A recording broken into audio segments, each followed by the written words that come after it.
এই রোগটার বর্ণনা এরকম যে আসলে আমার নিজেরই হায়াত অনেক কম, মাত্র 20 থেকে 23 বছর।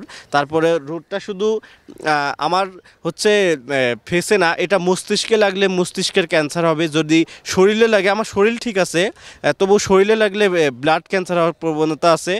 যে আমি স্কয়ার হসপিটালে গেছিলাম, ওখান থেকে সরাসরি নো ট্রিটমেন্ট লিখে দিছে। এই যে নো ট্রিটমেন্ট লেখা, রোগটার নামও লিখে দিছে যে জেরোডার্মা পিগমেন্টোসাম। আমি স্কয়ার হসপিটাল ল্যাবে দেখানোর পর আবার গেছিলাম, তো উনি আমাকে দেখার সাথে সাথে চিনে ফেলছে এবং বলছে যে বাবা, এটা সারা বিশ্বে মাত্র 10 থেকে 12 জন আছে এই রোগে আক্রান্ত, এটা আমাদের পক্ষে চিকিৎসা দেওয়া সম্ভব না। আমি স্কয়ার হসপিটালের ল্যাবে দেখানোর পরে আমি পিজি হাসপাতালে দেখাই, বঙ্গবন্ধু মেডিকেল হাসপাতালে। ওখান থেকে মেডিকেল টিম করছিল যে 3টা ব্লগে আমাকে দেখছিল, এ ব্লগ, বি ব্লগ এবং সি ব্লগে দেখছিল। ওখান থেকেও সরাসরি বলছে যে আমাদের পক্ষে সম্ভব না। প্রফেসর মীর নজরুল ইসলাম উনিও লিখে দিছে যে জেরোডার্মা পিগমেন্টোসাম, এটার পক্ষে চিকিৎসা দেওয়া সম্ভব না। আমি একবার না, ওনার কাছে 2বার গেছিলাম। এই যে এখানেও আরেকটা আছে, ওনার প্রত্যেকটা ডাক্তারকে আমি 2বার করে দেখাইছি। আসলে সত্যতা বিষয়টা ওনারা যা বলতেছে সত্য কি না, আমি সেটার জন্য পুনরায় আবার গেছিলাম এবং আমাকে দেখে চিনতে পারছে যে এটা বাংলাদেশে 2007 সালে প্রথম এই এক্সপি পেশেন্ট ধরা পড়েছিল, তারপরে আমার এই রোগটা ধরা পড়ছে। এবং এখানে মেডিকেল রিপোর্টও আছে, তারা কিছু টেস্ট করছিল আমাকে, টেস্টগুলোও দেখাচ্ছি।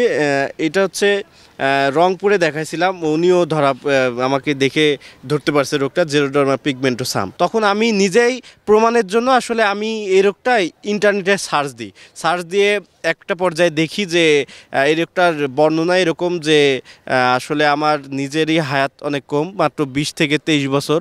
তারপরে রোগটা শুধু আমার হচ্ছে ফেসে না, এটা মস্তিষ্কে লাগলে মস্তিষ্কের ক্যান্সার হবে। যদি শরীরে লাগে, আমার শরীর ঠিক আছে, তবু শরীরে লাগলে ব্লাড ক্যান্সার হওয়ার প্রবণতা আছে এবং যেখানে যে অংশে লাগবে সে অংশে ক্যান্সার হওয়ার সম্ভাবনা বেশি। প্রত্যেকটা মানুষই আপনাদের মতো সবার মতোই চলাফেরা করতে চায়, কিন্তু আসলে আমার পক্ষে সেটা সম্ভব হয় না। আল্লাহ তাআলা সেই সামর্থ্য আমাকে দেয়নি। শুধু দিনের বেলা না, রাতের বেলাও আমি পারি না, কারণ রোদ আর ধুলাবালি যতই লাগবে আসলে আমার ফেসটা ততই পচনের দিকে চলে যাবে। এখানে প্রত্যেকটা মানুষই কিন্তু চলাচল করতেছে, স্বাধীনভাবে কাজকর্ম করতেছে। প্রত্যেকটা মানুষেরই কিন্তু ব্যক্তি স্বাধীনতা আছে, সে যা ইচ্ছা তাই করতে পারে, চলাচল করা। আপনি ঘরের থেকে বাইরে বেরোলে কিন্তু কোনো কিছু চিন্তা করে ঘরের থেকে বাইরে বেরোন না, সে বের হয়ে চলে যান। কিন্তু আমার ঘরের থেকে বাইরে বেরোলে আমাকে অত্যন্ত হাই প্রোটেকশন নিয়ে বেরোতে হয়, ক্রিম দিতে হয়, ছাতা নিয়ে বেরোতে হয়, মাস্ক পরতে হয়, চশমা পরতে হয়, তারপরে আমার বাইরে বেরোতে হয়। তো আসলে ভাই, আমার এতেও কোনো কষ্ট নাই যে আল্লাহ তাআলা আমাকে পরীক্ষা নিচ্ছে, আমি পরীক্ষা দিতে প্রস্তুত। কিন্তু আমি আসলে বেঁচে থাকতে হলে, যে স্বাভাবিকভাবে সুস্থভাবে বেঁচে থাকতে হলে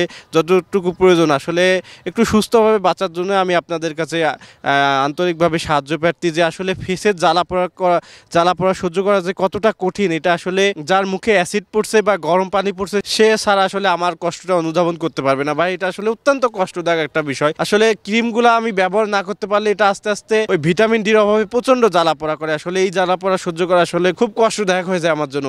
দুপুর টাইমে আমি আসলে বাড়ি থেকে আমি আসলে মসজিদে নামাজ পড়তে যাব, বা বিকালবেলা আসলে আমার বন্ধুরা যেভাবে খেলাধুলা করে আমি সেভাবে খেলাধুলা করব, কিন্তু আসলে আমার পক্ষে তা সম্ভব হয় না। কেননা রোদ ধুলাবালি যতই লাগতেছে ততই আসলে পছন্দ দিকে চলে যায়। আমি দিনের বেলা আপনাদের মতো স্বাভাবিকভাবে চলাচল করতে পারি না, রাতেও আমার পক্ষে সম্ভব হয় না। রাতেও খুব ইমার্জেন্সি ছাড়া আসলে আমি বের হই না। কিন্তু এখন আমার প্রতিনিয়ত আমার সাহায্যের জন্য আসলে বাক্স নিয়ে আমার বিভিন্ন মানুষের দ্বারে দ্বারে যেতে হচ্ছে, কিন্তু আসলে আমি কোথাও থেকে আসলে সাহায্য পাচ্ছি না।